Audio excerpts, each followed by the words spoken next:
With that, let's give an attention to Brother Nathan for the burning bush.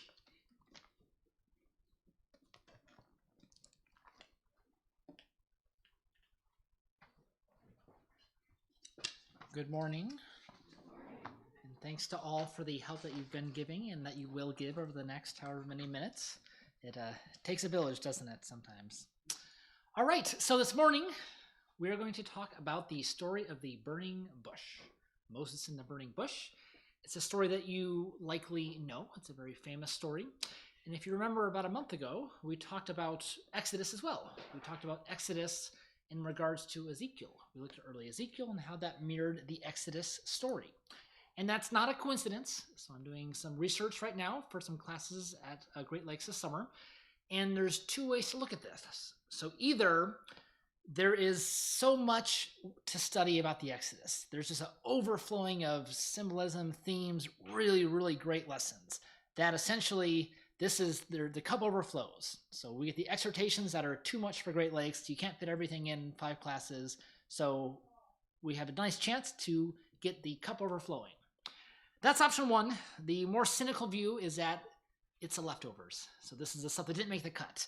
I don't think that way. You'll have to be the judge of this, but I think that there's just so much in the Exodus story that there's too much wonderful things to talk about. So today we're going to look at the burning bush, which is really a crucial story in the biblical narrative. It introduces a bunch of really important themes that carry throughout the book of Exodus, throughout the Torah, throughout the Hebrew Bible, and throughout the entire biblical narrative.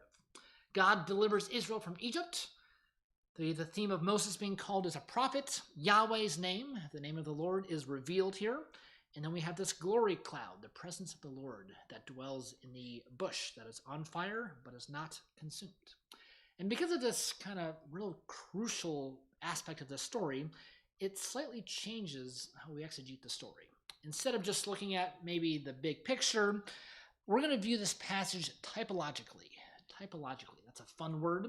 And the thought is that every detail given points to a much grander theme or more important point, right? So when there's a detail given in the story, it's telling us something pretty deep, pretty big about how the Bible works, about how God works. There's a quote from Robert Alter. He wrote a book a couple decades ago called The Art of Biblical Narrative. He said, "There are virtually no free motifs in biblical narrative. The ancient Hebrew writer will never say that a character lazily stretched both arms, simply out of an author's sheer mimetic pleasure in rendering a familiar human gesture. But he does report that the dying Jacob crossed his hands when he reached out to bless Joseph's 2 sons, because that is a gesture fraught with significance in effecting a transfer of privilege, the blessing of the right hand from an elder to the young son." In other words, the Bible doesn't just say David's ear itched so he itched his ear. It gives details that have to do with a much bigger picture of what's going on. You think about something like the tabernacle, right? 15 chapters about curtains and posts and doors. What's the point, right? And you look at it and, this all points to Jesus. It's not just how do you build a tent in the wilderness. Because there's design patterns. There's recurring themes that occur throughout the Bible. There's threads of a tapestry, right? Interwoven together. And so today we're going to follow some of those threads that are in the burning bush. We're going to look at themes about Jesus, about the character of God, about Israel's journey, about the worship of God, and most of these threads start in Eden, in the narrative of the Garden of Eden.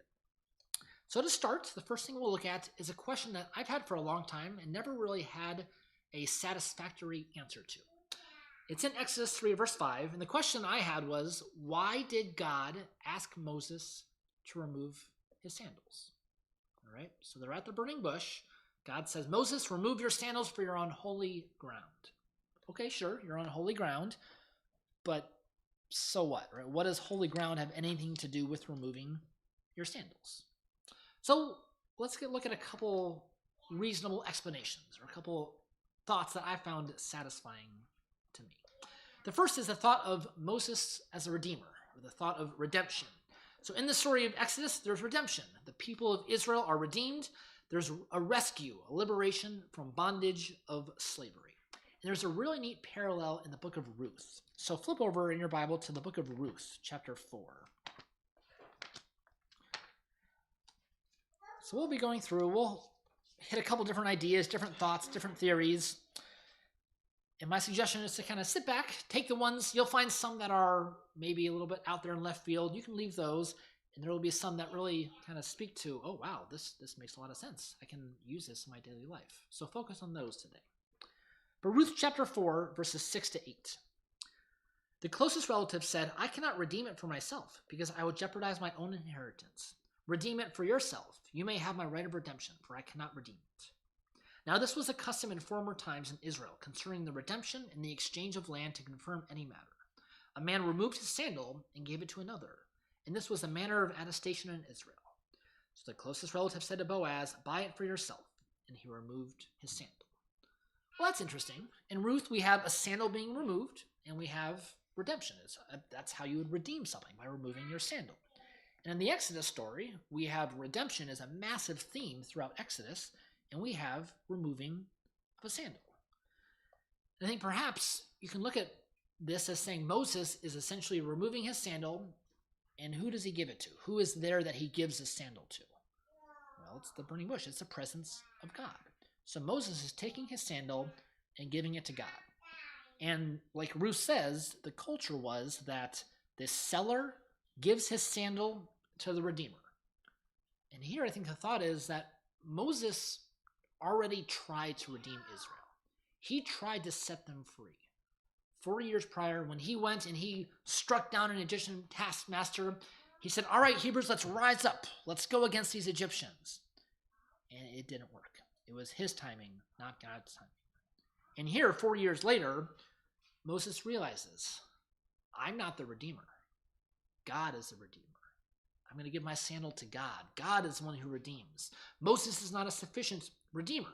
All throughout the plagues, it's God doing the action. God is the one saying, do this, do that, do this. Moses follows what God does. And in the grand story of the Bible, Moses isn't the Redeemer. Jesus is the Redeemer. That's why when they come to the promised land, Moses can't take them to the promised land. It has to be someone else. Moses wasn't a sufficient Redeemer.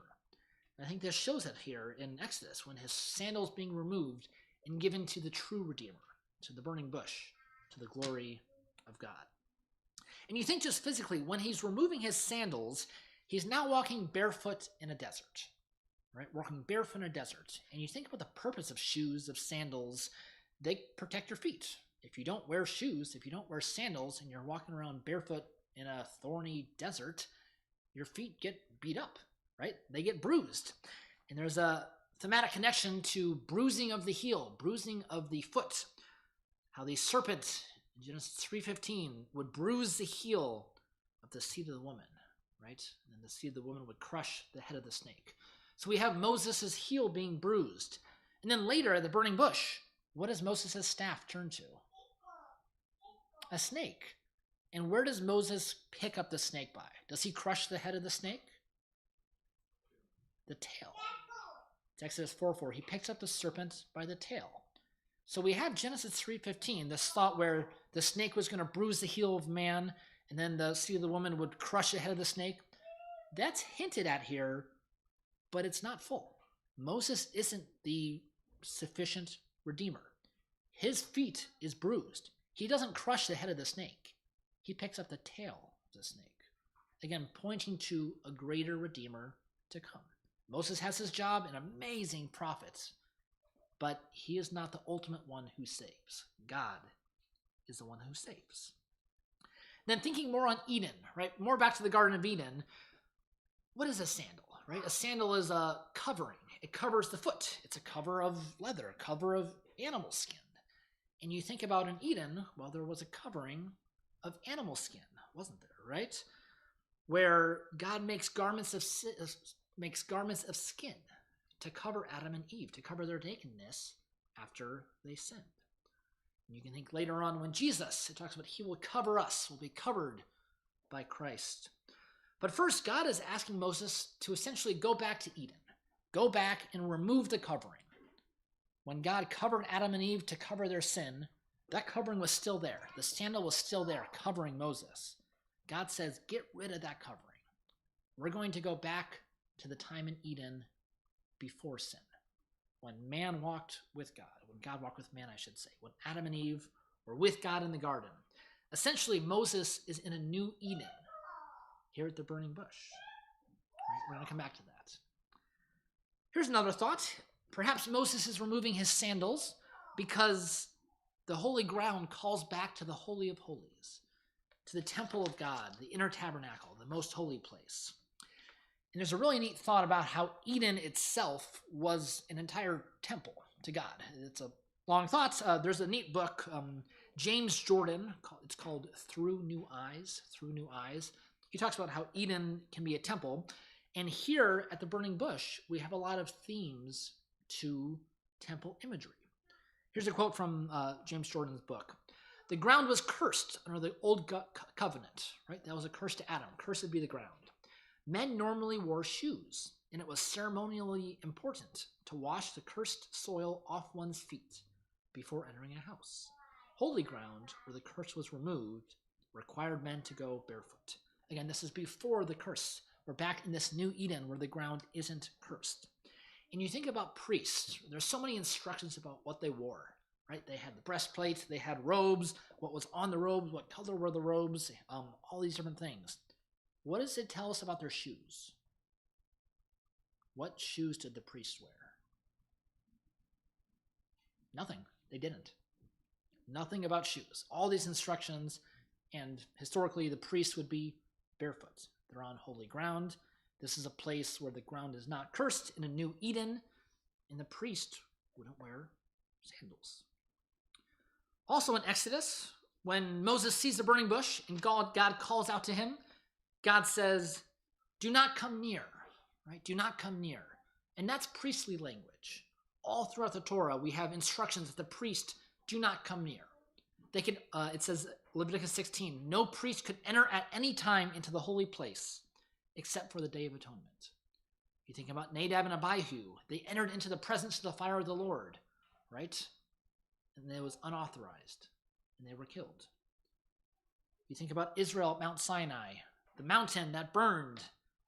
They were told, do not come near. Leviticus 21, no descendant of Aaron the priest who has any defect is to come near to present the food offerings to the Lord. That's everybody. Sorry, priests, you were all under the blight of sin, just like we are all blemished. We're all defected. Right? We're not the perfect lamb slain for the world. We're not Jesus. Again, we are not that Redeemer. Do not come near. So at Moses, again, he's entering this holy of holies place. He's encountering the tree of life, isn't he? Back in this Eden imagery. A tree that is on fire, but not consumed. The fire of the presence of the Lord, which fills the holy of holies. Moses is essentially meeting God in a new Eden. Now, this isn't crazy. It's not the only time this happens in the Bible. There's multiple times where there's a new Eden in the Bible, where people experience or encounter God there. You think about Abraham when he climbs Mount Moriah. He ascends the mountain of the Lord, and there's ways to look at Eden as a mountain. Abraham encounters God on a high place. There's a tree of life there, a ram caught in a thicket. God says, Abraham, Abraham. And Abraham answers, here I am. Just like how Charles read, God said, Moses, Moses. Moses replies, here I am. Just like how God asked Adam, where are you? Where are you in my garden? You think about Noah after the flood. Noah after the flood in a new Eden. He's on a mountain, on Mount Ararat. God says, I won't curse the ground. God tells Noah, be fruitful and multiply, subdue creation. That's Genesis 1 language. And what does Noah do after that? After he's told, be fruitful, multiply, the creation is your dominion, he plants a garden. He plants a vineyard, a new Eden. Or we can think about Jesus on the cross.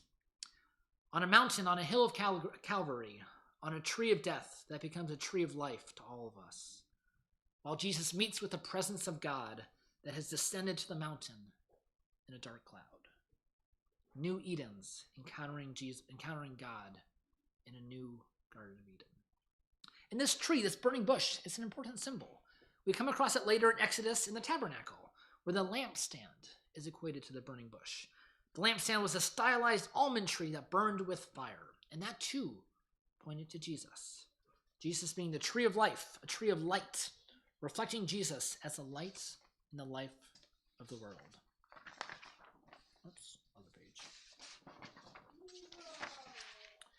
And this thought of a tree, right? The bush, the tree.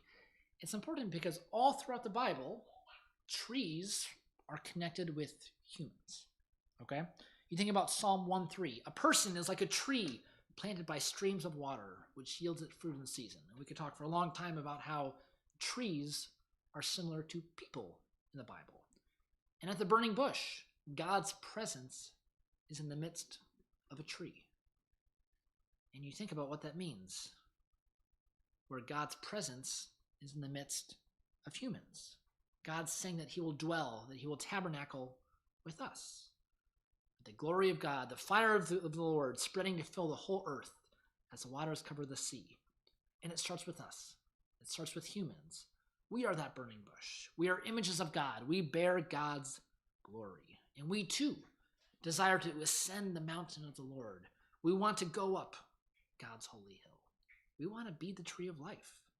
We want to take hold of that tree of life, to eat the fruit of it, because ultimately we desire to be with Jesus, who said, I am the vine and you are the branches. And just as Jesus was a perfect manifestation of God, so too is Jesus the perfect ideal of humans. Jesus shows us God's glory, and the glory of God dwells in Jesus. You can think about the Transfiguration, another new Eden moment, a place on a mountain where the face of Jesus shines with the glory of God. That's the tree we want to be part of. The manifestation of the burning bush, where the presence of God dwells in the midst of man, in the midst of the tree of life. And this may feel like a very good stopping point, but there's one more thing. And it's a neat little Hebrew wordplay. So this word for burning bush, this tree, there's lots of different words in Hebrew to describe a tree or a bush. And it picks a word here that's very unique. It's a word that's not used commonly at all. The Hebrew word is seneh. Right? So the burning bush, the burning seneh. Go ahead. Can you spell that? I can't spell Hebrew. English transliteration would be S-E-N-E. So at the seneh, you think about the wordplay. What does seneh remind you of? What does it sound like that's going on here? Sinai. Mark is screaming Zion. Zion. I'll go with Sinai. How about that? Maybe. But yeah, so there's a thought where the words for Sinai and Sinai in Hebrew are very, very related. And we're told here in Exodus 3 that he was at the mountain of Horeb. And throughout the Bible, Horeb and Sinai are considered essentially the same place. So why is the Bible telling us he's at Sinai when it already told us he's at Horeb? Well, it's making a connection for us. It's telling us that anytime we see someone at Sinai, they are at the Sinai. They're at the burning bush, the all-consuming fire of the presence of God. Where at Sinai, the people of Israel enter into the Holy of Holies. They enter into their new Garden of Eden, the place where God reveals his name. Because Moses comes back here. In Exodus 3, verse 12, God tells Moses, and he said, certainly I will be with you, and this shall be the sign to you that it is I who have sent you. When you have brought the people out of Egypt, you shall worship God at this mountain. So God says, here, this burning bush moment we're having, you're going to come back, and we're going to do this again. But it's not just going to be you, it's going to be all the people of Israel. Because the first couple chapters of Exodus, that's Moses' Exodus. That's Moses' journey out of Egypt to the presence of God in a new Eden. The next couple of chapters of Exodus, Exodus 5 to 14, that's Israel's Exodus. They're going to follow Moses out of Egypt. They're going to reject the pleasures of Egypt, as it says, and go into God's presence in a new Eden at the Sinai, at Mount Sinai. Because Moses is setting a design pattern. He's saying that deliverance, exodus, coming to the presence of God is how God has designed freedom and liberation. It's the same as Jesus. Born under the bondage of sin and death, yet when he dies, the grave cannot hold him. Jesus has deliverance and exodus from his death via resurrection. and then Jesus ascends, right? Moses ascended to the mountain, Israel ascended to the mountain, Jesus ascends to the heavens. And we're called for the same, aren't we? We're called to join Jesus. We are slaves to sin, but we're called to die. And through baptism, death, where then we rise again to a new life. And this is really the beauty of the atonement theology, where we're called to follow Jesus' example. Moses sets a pattern that was really started in Eden. Israel followed Moses' example. And then Jesus comes and does the same thing. And Jesus not only follows Moses, he elevates Moses. Right? There's no symbolic death or destruction for Jesus. He literally dies. He puts his life in the hands of his Father. And through that literal death, there is literal resurrection, new life.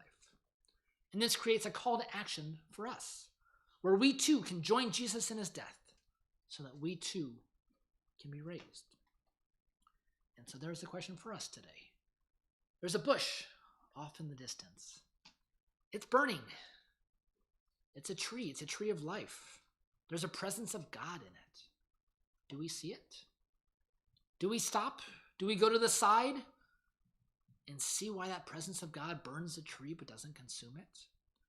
Do we remove our sandals? Do we dare to enter into the most holy of holies, that place, that sacred, special place of God's presence? That same place where the priest could not enter, do not come near. But our priest, our high priest, tore the veil at his death, didn't he? The veil was torn, the most holy place was open, and we are invited to go in. We are invited to the burning bush. We are invited to the tree of life. We are invited to the temple of God. And so the question for us remains, do we ascend the mountain of the Lord? Do we go up to the new Eden? Do we ascend to be with the presence of God? Do we follow Christ's example, who ascended on a hill of Calvary to die on a tree? For we too are called to take up our cross and follow him. And in doing so, we too can be with God.